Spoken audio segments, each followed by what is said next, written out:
awa at kapatawaran. Isugo mo po sa isugo mo po ang iyong anak sa daigdig. Hindi mo pang katulad yung ligtas.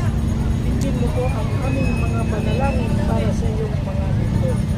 Pagkaloob mo po sa kanila ang maganapan ng iyong buhay.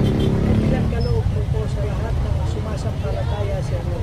Hinihiling namin ito sa pamamagitan ng Kristo, aming Panginoon. Amen. Naway sila ay ng Kristo ng buhay, ang mga minahal sa buhay na sina Rosilia at siyempre.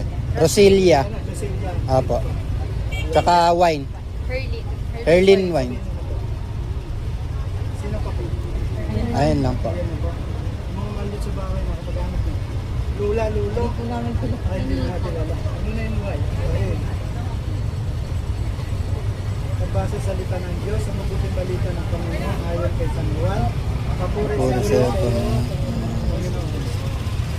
Sinabi ni Isos sa pangdaan ng katuhanan ng buhay, wala ang makapagpunta sa ama kundi sa pamagitan ko. Ito ang mabuting balita ng Panginoon. Pinupuri ka namin, Panginoon sa Kristo.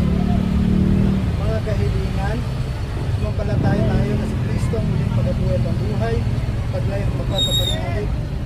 Umalik tayo sa Kanya at bigay natin. Panginoon ang muling nabuhay, buhay kami.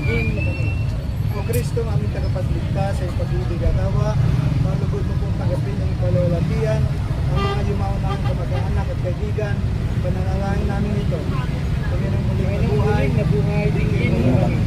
O Kristo, ang aming mananakop, namatay sa krus para sa aming kapakanan, dahil mo po ang lahat ng mga yumaon na may patak ng pananampalataya sa kariyan, ng kaliwanagan, ng kapayapaan. Panalangin namin ito sa Panginoon Papa.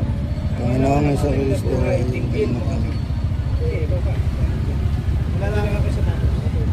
tayo.